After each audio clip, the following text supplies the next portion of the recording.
मैं doctor Sunita Sharma, associate professor sociology, government Meera girls college, Udaipur. MA final sociology की class में आप सभी का स्वागत है।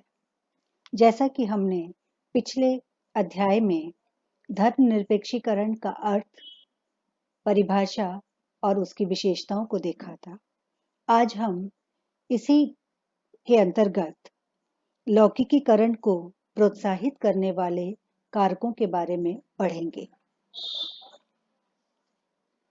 लौकिकीकरण की प्रक्रिया को प्रोत्साहित करने के में अनेक कारकों का योगदान है, जिनमें से प्रमुख हैं: पहला, पश्चिमीकरण अर्थात वेस्टर्नाइजेशन। भारत में लौकिकीकरण की प्रक्रिया को बढ़ावा देने में पश्चिमीकरण का विशेष योगदान रहा है। भारत को पश्चिमी सभ्यता से परिचित कराने का कार्य अंग्रेजों ने किया।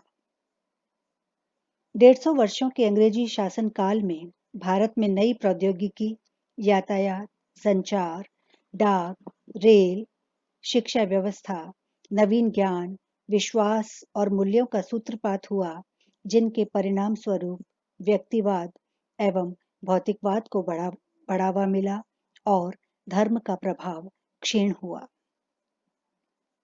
डॉक्टर योगेंद्र सिंह ने लिखा है कि मानवतावाद तथा बुद्धिवाद पर जोर पश्चिमीकरण का एक अंग है, जिसने भारत में संस्थागत एवं सामाजिक सुधारों का सिलसिला प्रारंभ कर दिया। अतः पश्चिमीकरण की प्रक्रिया ने भारतीयों को मानवतावाद एवं तार्किकवाद से परिचित कराया, जिसके फलस्वरूप लौकिकीकरण में सहायता मिली। नेक्स्ट है नगरीकरण तथा औद्योगिकरण। लौकिकीकरण की प्रक्रिया नगरों में ही अधिक प्रभावी रही है, क्योंकि यातायात, संचार व शिक्षा आदि की सुविधा नगरों में अधिक पाई जाती है। नगरों ने ही विभिन्न प्रकार के उद्योग धंधे एवं व्यवसाय पाए जाते हैं, जिसमें विभिन्न जातियों, प्रजातियों, संप्रदायों व भाषा से संबंधित व्यक्ति साथ साथ काम करते हैं। इससे उनमें धार्मिक सहिष्णुता एवं सह अस्तित्व के भाव पनपते हैं।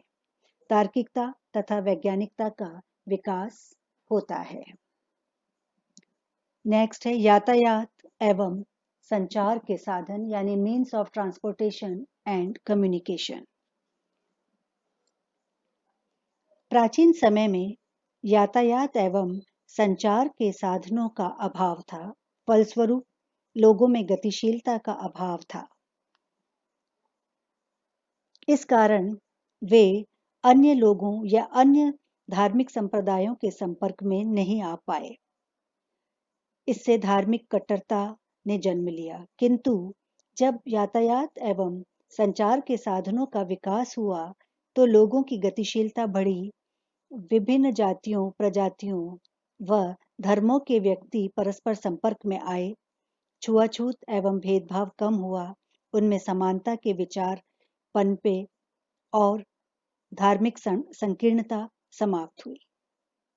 फिर है मॉडर्न एजुकेशनल सिस्टम अर्थात आधुनिक शिक्षा प्रणाली। आधुनिक शिक्षा ने भी लौकिकीकरण को बढ़ावा दिया।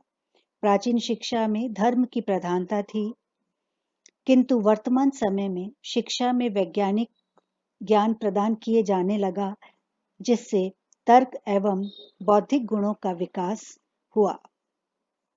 वर्तमान में शिक्षा किसी जाति विशेष तक ही सीमित न होकर सभी लोगों को प्रदान की जाने लगी और परिणाम स्वरूप भारत में स्वतंत्रता, समानता एवं तार्किकता का विकास हुआ। अब है धार्मिक एवं सामाजिक सुधार आंदोलन।